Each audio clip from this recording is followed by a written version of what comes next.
जगत के पदार्थ हैं, इन जगत के पदार्थों पर जैसे ही हमारी दृष्टि पड़ती है, हमारा आकर्षण उसकी तरफ होता है, हम मोह को देखते हैं, तो मोह को देखने से मोह पुष्ट होता है, मोह पावरफुल होता है।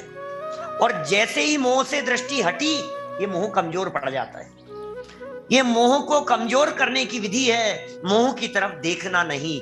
यहां अमृतचंद्र स्वामी ने मोह के तिरस्कार करने की बात कही है। तिरस्कार कर दो उसका।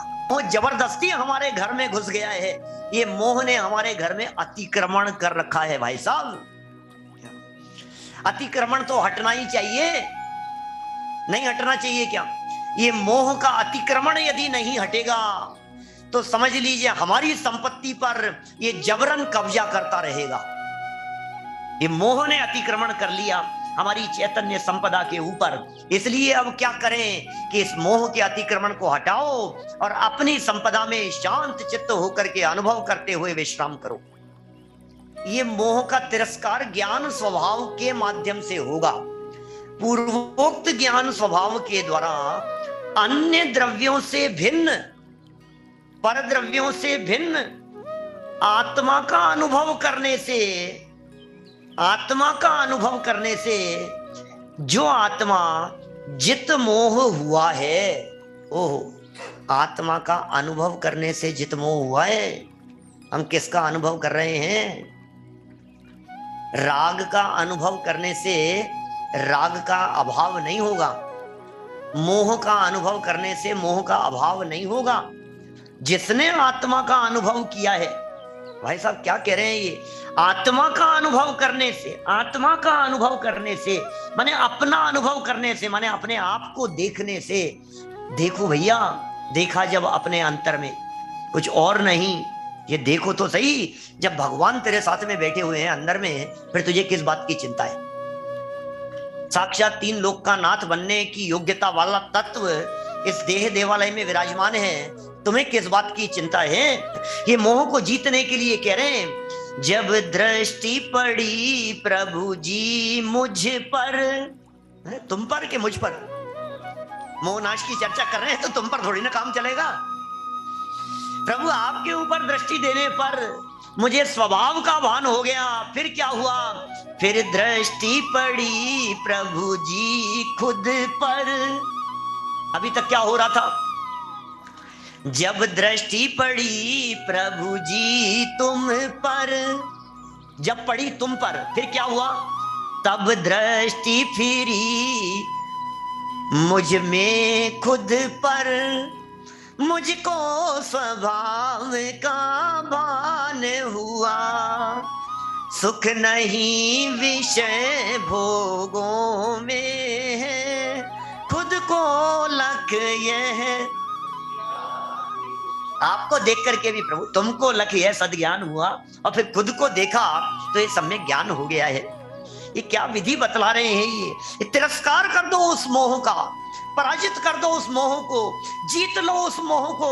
अब पहचान लो अपनी शक्ति और अपनी पावर को। ऐसा पावरफुल तत्व हूं मैं, जैसे ही जागृत हो जाता हूं फिर इस मोह की ताकत नहीं है जो मेरे सामने टिका हुआ दिखाई देवे। नजरें झुका लेता है, भाग जाता है ये मोह।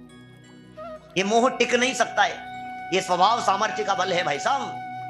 जिन कर्मों को आपने ताकतवर समझ रखा था, जिन कर्मों को आपने पावरफुल समझ रखा था, जिन कर्मों को आपने शक्तिशाली समझ रखा था, उन कर्मों ने तो आत्म तत्व का सामना करना तक स्वीकार नहीं किया।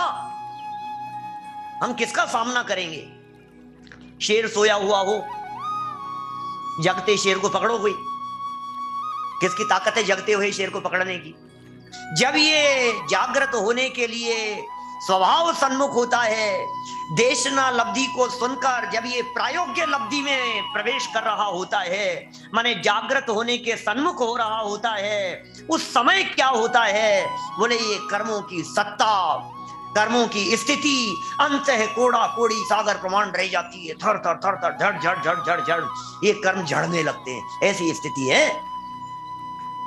जिसके जीवन में ये स्वभाव सन्मुखता हो जाएगी, जिसके जीवन में ये स्वभाव का अवलंबन हो जाएगा, फिर उसका क्या होगा भैया? ज्ञान स्वभाव के द्वारा अन्य द्रव्यों से भिन्न आत्मा का अनुभव करने पर समस्त पर द्रव्यों से भिन्न, पुद्गलों से भिन्न, अचेतन जड़ द्रव्यों से भिन्न, देह से भिन्न चैतन्य तत्व का अनुभव करने पर जो आत्मा जितमोह हुआ है, मोह को जीत लिया है, जब वही आत्मा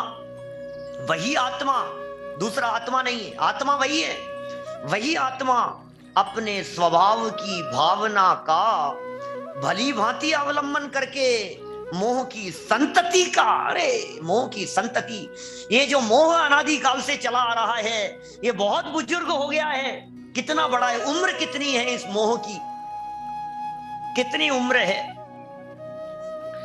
निजातम ऐसा मंदिर है जहां तुझको तेरा भगवान मिले, निज आत्म ऐसा मंदिर है जहां तुझको तेरा भगवान मिले, उसमें ही नित्य विहार तू कर, जहां पूर्ण तुझे विश्राम मिले। निजातम मंदिर है भाई साहब, जहां तुझको तेरा भगवान कौन सा, देवेंद्र जी कौन सा तेरा भगवान, आपका पर्सनल भगवान मिलेगा। तो यार गजब कैसी बात है यार, कैसा लगता है मुझे मेरा भगवान अलग है कि हाँ आपका भगवान बोले वो अलग है, आपका भगवान जय कुमार जी साहब आपका भगवान अलग है? आपका भगवान अलग, हमारा भगवान अलग, भाई साहब आपका अलग भगवान है, सबके अपने अपने भगवान। अरे अपने मंदिर में आओ, बाहर के मंदिरों में तो कई बार जा करके हमने दर्शन किए, ये कह रहे हैं परमात्मा प्राप्त हो गया, परमात्मा प्राप्त हो गया, अपने अंदर में एकत्व में टंकोत्कीर्ण परमात्मा को प्राप्त हुआ, वह आत्मा क्षीण मोही जिन कहलाता है।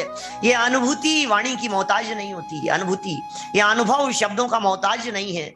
ये अनुभव कैसा है, शब्दों से ऊपर उठ करके, विकल्पों से ऊपर उठ करके जब चैतन्य तत्व दिखाई देने लगता है तो कहते हैं अब बोले अब मोह नहीं दिखाई देगा। जब चैतन्य दिखता है तो मोह नहीं दिखता है, और जब तक मोह दिखता रहता है तब तक आत्मदर्शन नहीं होता है। ये आत्मदर्शन की विधि बतला रहे हैं, ये आत्मदर्शन की प्रक्रिया बतला रहे हैं, ये आत्मदर्शन का मार्ग बतला रहे हैं, सबको जीतने की विधि बतला दी। अरे भाई ये भक्ति ऐसी ही होती है जब भक्त और भगवान ऐसा भेद समाप्त हो जाता है, जब प्रभु की वाणी और वाणी सुनने वाला ऐसा भेद समाप्त हो जाता है, जब विकल्प और विकल्पों में चलने वाला चैतन्य आत्म तत्व ऐसा भेद समाप्त हो जाता है, सर्व प्रकार के विकल्प नाश को प्राप्त होते हैं, तब सच्ची भक्ति का जन्म होता है। ये व्यवहारी जन क्या जाने भक्ति को, ये जिसे व्यवहार भक्ति कहते हैं वो व्यवहार भक्ति भी नहीं है, न हम व्यवहार भक्ति का स्वरूप जानते हैं, न हम निश्चय भक्ति का स्वरूप जानते हैं।